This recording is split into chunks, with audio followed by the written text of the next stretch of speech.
Hey, welcome to Real News Live for Friday, or December 16th, 2022. It's a crazy year out there already. It's been a hard year. Hi, Debbie. Hi, Debbie Rogers and Miss Nana herself. Hi, Richard. Hi, Glinda. Hi, Matt. Hi, Jeff. Hi, Linda. Hopefully, you guys are all having a great night. We definitely appreciate you guys being here. Hit that share button, though. We definitely appreciate that as well. And I want to thank everyone for their awesome job in helping us get Christmas gifts for children in need and families in need this year. We've done amazing. Of course, the Linktree link is on the bottom if you want to donate money, or of course, you want to buy a gift for the host. It's up to you. We're no longer taking gifts though because they have to be shipped out tomorrow. So any cash donations are definitely appreciated because I just went ahead and purchased the remainder of gifts. But God bless you guys, and God bless every one of you for what you've done. Definitely appreciate that. A lot going on today, of course. Number of migrants talking about the border again could skyrocket with the end of Title 42 pandemic rule coming. Even though Biden is now trying to do testing again for free because the pandemic is nowhere near over, according to Biden himself. Hi, Minnie. How you doing tonight? But the crisis at the U.S.-Mexican border with an average of 2,500 men, women, and children crossing into El Paso, Texas, alone every day. The number could soon skyrocket in the expiration of Title 42, pandemic era rule that made it easy to turn back migrants, many who are fleeing poverty or persecution from their home countries, or stating that at least. A ruling on the expiration was expected today, still has not came down. But along with the point where El Paso, Texas meets Mexico, hundreds of refugees and migrants are waiting for an uncertain future. They're waiting to jump. Minnie, I'm not sure if it came yet or not. If it comes tomorrow, I don't know what date or what you sent. We have received quite a bit of stuff, though. I didn't see anything with your name on it, though. But it's important to know Title 42 is supposed to end on Wednesday next week. The lines entering the U.S. will get longer, and the chances that to stay in the U.S. may brighten. As we, of course, we have huge groups of people now gathering at the border. Should have got this image over there, but I didn't. Hi, Bill Bowen from Tampa. Name sounds familiar. Bill Bowen. I'm actually from that area. But yeah, it's crazy watching what happens. Despite some doubt, of course, some borders. I mean, it's sad because this is going to be a huge problem. I mean, yes, they're taking a 20-day journey from Ecuador to come up. They say criminal gangs are extorting them and threatening to harm them. But crazy. Just watching what's happening with the migrant crisis. Of course, if Title II expires next Wednesday, the strain on the border that we've already seen and border checkpoints having to be shut down because they don't even have enough staff for the ones they do have, much less to patrol the border at this time. We will see a huge influx of illegal immigrants. A huge influx, not a little one. I mean, there's less of a chance of them getting turned away. I mean, this is basically paving the way for America to take an avalanche of Venezuelans. And they're on their way to the U.S.-Mexico border as we speak. If anybody has questions about that, you can look at videos all over Mexico of droves of people roaming north. Department of Homeland Security announced a 6-point plan if Title 42 is lifted, including sending more resources to the border, which would be good if they have already done that, increasing effectiveness of processing those who enter. Entering legally is what we need. We don't need a whole bunch of illegal entries. Of course, we know the judge has paused Biden's plan to end the Remain in Mexico policy right now. There's roughly 70,000 migrants that are sitting at the border right now waiting to come in. It's ridiculous. waiting to see what's going to happen. I mean, this is the big question. What the judge is going to do? I mean, it's paused right now. I mean, tens of thousands of asylum seekers waiting outside the U.S. I mean, there's tens of thousands inside the United States that we don't even know where they are, that are in the United States because we let them through the border for asylum seeking, that are waiting for court processes. Those are the ones we know about. All this while we face and prepare for the housing prices to slump and unemployment to spike and a recession to set in, because it's going to happen. Harvard economists now, the feds are even seeing it. Huge asset management companies are expecting it. I mean, the hit with assessed prices and economic growth, making recession certain at this point. Not a question, but certain. Preparing for the housing price slump, unemployment to spike, and the U.S. economy to slip into a recession. It's a dark outlook, dire outlook during what's happening. Federal Reserve may have to keep insurance or interest rates higher for a while to curb inflation, likely pulling down asset prices, sparking job losses, and shrinking the economy, which I've already talked about. When the interest rate and the Federal Reserve is higher than our actual monthly or our yearly payment of the national debt, it just adds insult to injury. Inflation rate is soaring to a 40-year high right now, to 9.1%. I mean, the Fed's well above the target of 2%. The U.S. Central Bank is responding to hiking bench rate marks virtually zero in March to a 15-year high. Now we're seeing actual interest rates on loans at 9.1% right now. Higher rates and can tamper inflation by encouraging saving and making money, borrowing money more expensive. However, it also saps the economic growth, increases unemployment by discouraging spending from investors and companies hiring employees. Yeah, that increase will be nice. You guys definitely deserve it for everybody that's on Social Security. But yeah, bankruptcy's going to be going crazy. People are already getting their cars taken, their houses taken at alarming rates. I mean, the predicted elevated rate through 2023, the feds won't cut any of them until they're sure inflation has faded and won't have to backtrack and raise rates again. So that means, I mean, even the feds are thinking they're going to have to keep raise rates all the way through 2023.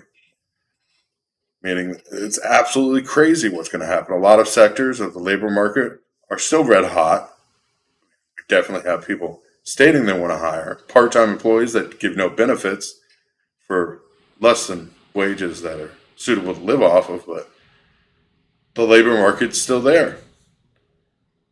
I mean, but in future months, it's going to push up prices, and we'll see how hard it is to see your turnaround and the dynamics without having unemployment to go up.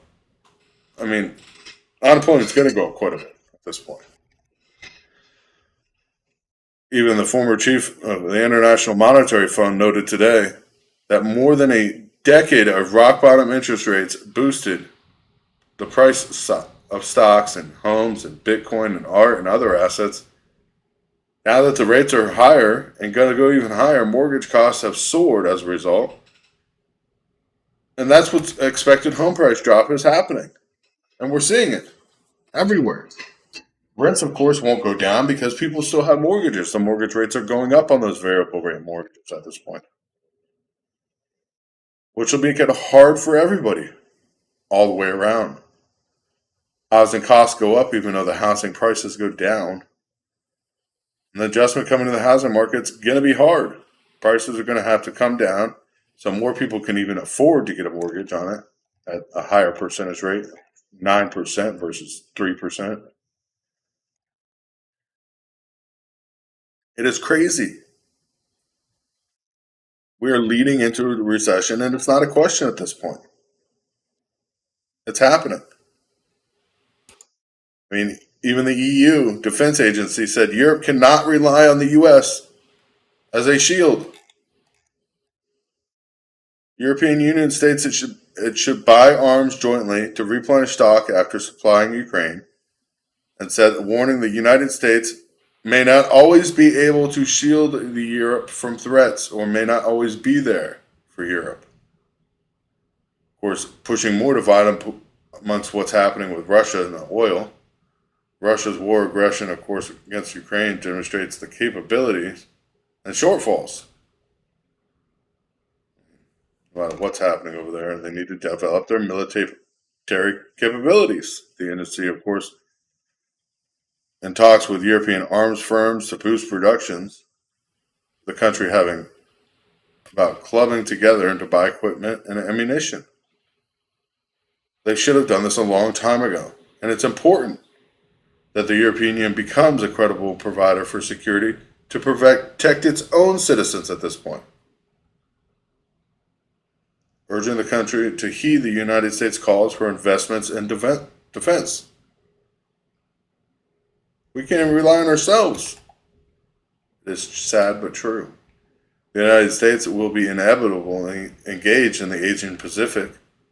And once that happens, we're not going to be able to provide the support or essentials needed to strategize airlifts and everything else, reconnaissance and precision guided missiles and air defenses within Europe. It's inevitable that Asian Pacific become engaged at this point. It's not a question of when, it's a question of, or it's a question of when, it's not a question of if. I mean, threat of terrorism, failed states in the Middle East and North Africa, as China has moved in and built infrastructure throughout Africa, and now Africa is relying on them. Europe also splintered its approach to defense, and most other countries mostly equipping their military on their own needs. Sprawling patchwork of incompatible weapons and equipment is what they have now. The war in Ukraine has confronted the region with its biggest challenge in the generation, exposing deep rifts on how to deal with Moscow. Tens of thousands of people have been killed already, millions more displaced as cities reduced to rubble since Russia's invasion in Ukraine. The special military operation that Kiev is called unprovoked war aggressions of war, which we already knew this was coming, and we don't care about what Ukraine says at this point. But European defense spending needs to go up. Period. If the European nation cannot join together and spend at least as much as Russia on military, there's a problem. They're relying on us for everything and not paying their fair share. And Russia's vowed to cut off Russian oil from the G7, from price cap buyers. What's happening is, going by these 7 Indian-bound cargoes that are heading there, buyers in the G7 are cracking, willing to pay more. Russian is shipping millions of barrels to India, and Western insured tankers, well above the price cap. It's the first time Moscow might be breaking the vow to shun countries that accepted the G7 price cap. But it's not actually happening. The price cap has been set, and oil exports nosedived, and looks set to hit Russia's economy. That's what we thought, anyways. But now we see some of these G7 countries ready to break. Recently, India's bound cargo ships signaled that the vow may have been broken.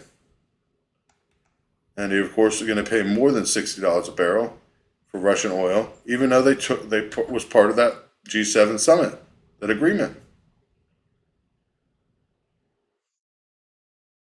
Once again, power is not in military assets. It's not in anything what you think. It's about food and shelter. So people need heat, they need electricity, to cook food, to travel, to transport, to build. Energy is needed everywhere. So Russia's going to keep oil flowing through the global markets. They're going to keep selling their oil. They're going to keep making money.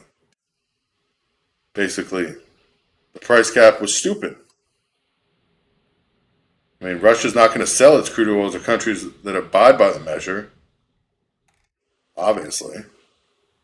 But the sanctions are already driving sharp falls in exports, which started some trouble in the Russian economy. But countries, of course, are breaking.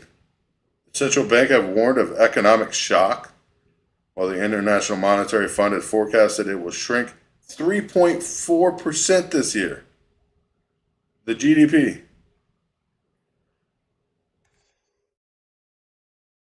The seven tankers holding about 5 million barrels of Russian oil left Moscow and en route to refineries in India. India is a key buyer of Russian crude since 2022, swapping it out with oil at steep discounts from Moscow battling Western sanctions over Ukraine. I mean, this is crazy. We can't rely on ourselves. Other countries, of course, that make agreements with us now are buckling under the stress. They can't hold their own. It is just sad. And then here in the US, we have 10-year-old children murdering their mother over freaking video games.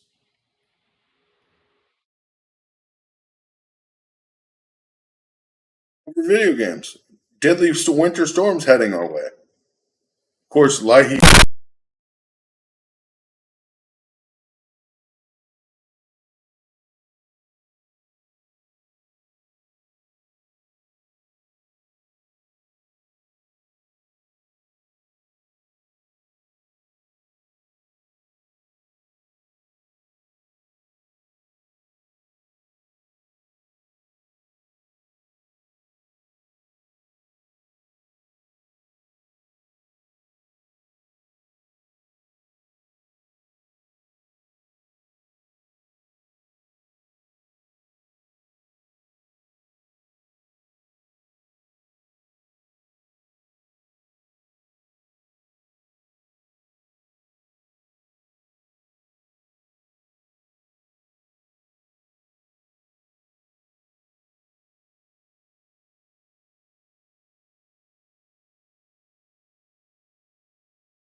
Hopefully, you guys can hear me now. I should be back on. Oh boy, that was crazy. I haven't had that happen for a while. But yeah,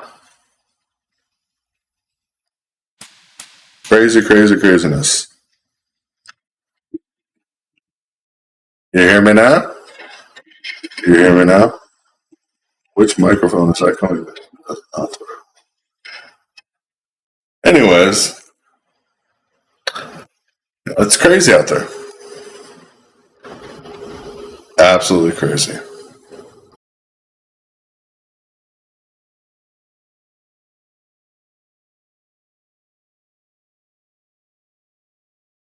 Hopefully, you guys can still hear me and it sounds better now. Oh, don't even know what to say anymore. I really don't. Watching what's happened in the United States falling apart. I mean, U.S. having to supply heavy weapons to Ukraine and then having to go and repair them. Now the U.S. is trying to supply arms to Taiwan against China. I mean, with new legislation, this is going to be a huge problem because China said they're not going to deal with this. They're not going to deal with this. That's the reason the Asian Pacific War is almost guaranteed at this point. The U.S., of course, trying to upgrade arms in Taiwan against China with this new legislation is causing nothing but trouble. China's already warned us against this. And the Congress is passing legislation that will finance weapons and authorization to potentially transfer of arms from American military stockpiles to Taipei. The provision, of course, is tucked in this year's $858 billion defense bill that Senate passed on Tuesday. The amount of some of the biggest changes for U.S. support for Taiwan's defense in decades. That's just what we need. Another country ready to kill us. I don't know about you, but I wouldn't join that bandwagon at any point. It is sad. We're in a very bad situation, and it's only going to get worse at this point. We're watching it happen left and right.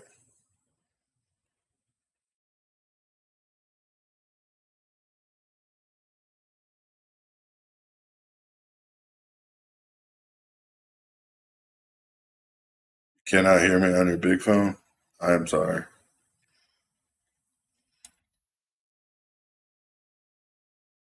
It looks like you're frozen to me on that other phone. Yeah, that's what we got looking forward to. I mean, another rivalry with China. I mean, we're not just trying to piss off Russia or anybody else. We're Iran and pretty much everyone we can. Biden wants to blacklist China's and crack down on AI chip sectors. Now putting more money into Taiwan. Russia says NATO negotiations could be a legitimate military target. I mean, they're ready to attack NATO nations at this point. Russia, and not only just Russia, China is as well. So we're going to see how far this goes. Got to keep our eyes open, though. Of course, check out the link down below if you guys want to try to find us on other platforms such as YouTube, Twitter, Twitch, DLive. In the link tree, you'll find donation links there and the links to our other locations for where we're broadcasting at any time. God bless you guys. I will see you guys tomorrow night. Hopefully, nothing big will happen, but Russia's been pummeling Ukraine left and right, so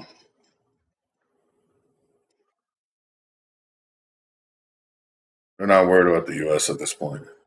They really aren't. God bless you. God bless America. Of course, if you can afford to donate, please do. Shipping is not cheap. The stuff we have to ship out, but we understand. We're definitely thankful for everything you guys did so far, helping us give to families in need. And we're going to say a prayer for America because we need it. Our citizens need it. Our people need it. But good night. God bless you. And God bless America.